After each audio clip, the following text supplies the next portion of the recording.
Okay, tell me about Phoenix Quarter. Oh, see, you have done some research. So like, Phoenix Quarter, when I was at uni in '04, I think it was, Okay. 2004 when I was at uni. Because I went uni, partied more than I probably should have studied. Things then, you get me, had to take that year out and whatnot, and then went again, you get me? So at that first period in time when I was at university, my dream was to meet a man that was rapping, innit? You get me? That's why you went to uni? No, that's not why I went uni. The reason I went uni, which is a mad thing, I wasn't going to do nothing, innit? But my mum was on to me, she was like, yo, Levi, you can't be in this yard doing nothing, innit? You're either going to stay in education or you get a job. Mum was super work shy, innit? I thought, like, I'm not working no menial job. I'm bouncing into a big boy wage job and I work. So I'm going to try go uni, innit? And I'm not stupid, so I had results from college and whatnot. So one day I was at yard, I was like, you know what, let me go see if I can do a course, innit? Went to the uni. There was like, boom, I can go through clearing because I had good results. And what I'm saying? I was like, oh, can you see it there? Went through clearing, picked up some joke courses. They weren't joke, you get me? Politics was live, but I couldn't do politics on its own, innit? So I had to do it with something else. So I chose film studies, but film studies weren't film studies to what I thought film studies might be. Right. This was about film hotels. And you know what, to be fair, I learned stuff, but didn't pass it. You get me? I know stuff now because I did it. Right. And whatnot. So it was like, fast forward, I didn't do very well and whatnot. And I started again. But during that time, I met some people that made music, Phoenix Quarter, innit? Do you get me? So the first guy I met was Quams, KWR, big up my guy. I met him. He was on my business course. Right. I did business and management. So this must be when I went back. Yeah, my everything's sketchy, innit? Was it business and what? And Qualms was somewhere, innit? I met Qualms on one of my courses. Right. Must have been politics, you get me? Anyway, he told me that he rapped. So I was like, right, you rap? He's like, yeah, man, come get my bread, boom, boom, boom. So I met a man named Yasha. And then, so we've chopped it off and whatnot. And I was just in awe, innit? And then further down the line, I've met Slim and I've met Uriah, do you get me? Like, and these was in a crew called Phoenix Quarter. There was a couple more. There was like Bo, Sloppy Styles. If I've missed any names, I'm sorry, innit? It was a while ago. Jack, Slim, Bo, Yasha, Uriah, and yeah, them I was killing it. Do you get what I'm saying? So I studied these right innit? Because these was making the rap that I liked, innit? The sound is more of a conscious sound, innit? And these were uni guys, innit? It was like that the hipster stuff before the hipster stuff was the hipster stuff, you get me? Yeah. So it's like them was doing shows all over Leicester, Poonana, the Charlotte. We went to Brighton one time when they was doing a show. That was cold, that show. But they supported guys like Jest, A-Saviour, Clash, Supernova. They was on stuff, Big Ben. Like, yeah, they was heavy. So I studied these lot for a minute, you get what I mean, while they was at uni. But I built a close relationship with Uriah. And Deepot's his name was, you get me? All right. So what it was, when I met him, I was very raw with the rap, do you get me? And then he was like the sensei. My man just like, boom, you know what it is? Structure it like this. Don't write it to rhyme it. Rap it to talk it, you get me? Because if you can talk it, you can do it on any tune. Just have a conversation with man, innit? You get me? So it's like, when he said that to me, like, something, the penny dropped, innit? It was like, raw. You're right, you get me? So it's like, boom, I worked up talk pace, innit? For man can chat to a man, innit? Do you get what I'm saying? So he helped me, like, put me on tunes. He was making a project at them times there, so these times it must have been like 2006. Do you get what I'm saying? Or something like that. And he was going in because I was under him. So he was making the projects, he was recording the tracks, working towards an EP, going to talent shows. I remember one time we went Birmingham, and on the way back, the car broke down. It was me, his mom, in the car. And then first, what happened was we went the wrong way from Birmingham, so we was going the other way, innit? So then, but we've clocked and we've turned around, and then we broke down, innit? So the distance we've gone that way is kind of the distance we was away from home, innit? Broke down, long to, but that was just an experience, innit? But he was going out there performing and doing it all, do you get what I'm saying? Like, my confidence was low, and I was just trying to figure it out, like, I thought I could spit before I went to uni. Then I saw real spitters like Phoenix Quater in them, and it's like, whoa, let me refine this thing. You get me? So then me and Uriah like built a relationship for years, man. Like for years, like so. Then man then graduated, but he didn't graduate that time. He graduated a year later, so he was still there a year later. But they had Slim, cold MC, cold rapper Slim. Like I take a lot from Slim, what I saw Slim doing, and apply that to my own performance, because Slim is a showman, like proper showman, you get me? Then you got Jack the Lad. Jack the Lad's like a spitter, like phonetics, wordplay, everything. Like, yo, he was the guy, you get me? And it was like Uriah. Uriah was like me in it, do you get me? Like, it wasn't like me in terms of skill sets, but the person in it, we came from the same environments in it. So what he said really hit me more than what these men were saying, innit? Not to say they work from the same place, he just worded it in a way that worked for me, innit? You get what I mean?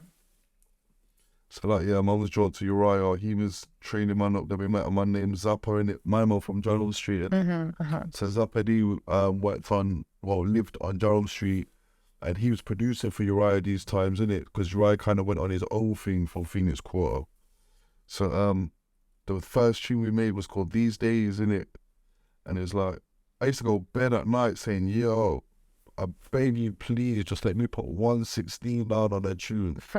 Just 116 and I'll be happy, you get me? You know, just generally I would do that. Because I was getting into the laws of attraction and The Secret and them things there, innit? So I was just trying to get a leg up. You get Great. let me in, please. You get me? Manifesting. You know, there was... and then, boom, I got my chance, and it was at Zappa's, and the track These Days, it was Uriah and Crooked. And then mum was like, yo, you got a verse for this? I'm like, yo, I have. I had one verse that would just rap all the time, innit? I don't even remember the bars now. Do you get what I'm saying? It feels like it was so long ago. And then I just sparked it. And I was just following Uriah for a couple of years, innit? Do you get what I mean? I was just like, an understudy, innit? Like, I was just trying to see how it goes, innit? Yeah, figure it out. Then he graduated in like 2000 and could have been 2007, could have been 2006, because I went back to uni in 2007. Like I went back, and that's when I just went hard. You get what I'm saying? So then I found a studio, the Watershed, and it was like, what? This studio, I'm telling you, yeah, the studio at the Watershed was like some state of the art thing. It was like, I could only imagine Dr. Dre and them man was working in. It was like, you know, the recording booth, it was like a patio door, a slide thing, like, what? Do you get me? It's a library, no, it was massive. Like, it was so good to develop in that place, because we weren't at that level to use that, but we was able to use it with Dom, man like Dom. Okay. And that helped me. That helped me a lot. I put out a project. I just recorded the tunes. I didn't even mix and master them, innit? I burned the CDs off of my Mac desktop. And it was called The Voice of a Wrecked Generation, you get me? And we just, me and my brother just knocked up an image, and we just started passing it out. So like, we get me around the ends, but then she was gonna blow and that, but we didn't understand the sound, innit? We didn't understand the mix and master and that. Like, it sounded clean to us. You get me? Well, it weren't that. Do you get what I'm saying? But man, that was jumped on board. Sometimes it's the excitement though, isn't it? No, actually putting something out. Absolutely. Like, I was desperate. By these times now, I was desperate to have a go now, innit? I used to ask myself, like, yo, why ain't I there, innit? What makes them different to me, innit? Do you get me? And it's funny because that's like the arrogance of youth. Of course. To get me? Like, whereas now when I look back, it's like, right, I know exactly why it weren't, do you get me? It weren't ready. So what do you think that was? Why I wasn't there? I just didn't have enough years under my belt. Right. I just didn't have I didn't have the experience. I didn't have the EXP points. Like, you know how it goes, innit? You know when you do something and it's like, they call it beginner's luck sometimes, innit? Of course, and we get it right. And you're popping in it. One day will gas you at the moment, like, yo, that's heavy. And then you fall in, you listen to that, innit? You get tricked by the source, innit? Of course. And sometimes you're not around anyone else to gauge yourself around, innit? So when you're on your own and you're around people that can't really do it and they look to you like you're heavy, right, there's not someone to benchmark yourself against, innit? So you have an ego, innit? Naturally, innit? On a young as well, innit? Like, yeah. I think it comes with being an artist. Mm. And new artists, please listen to Strauss. because I think we've got a lot of artists who are navigating on beginner's luck. Absolutely, I get that, but at the same time, it's like, man can make that work. You know, like, man could buy a lottery ticket for the first time ever with a quick 300 bags. It's like, yo, that's beginner's luck, but yo, you're set now, innit? So I'm not knocking beginners up because, yo, man could have, And I was helpful. if the beginners luck caught onto something and man got signed and yo, it's better to learn from a place of, do you get me, some foundation. In a much better place. You know, there was, Yeah. and so I'm not trying to knock it.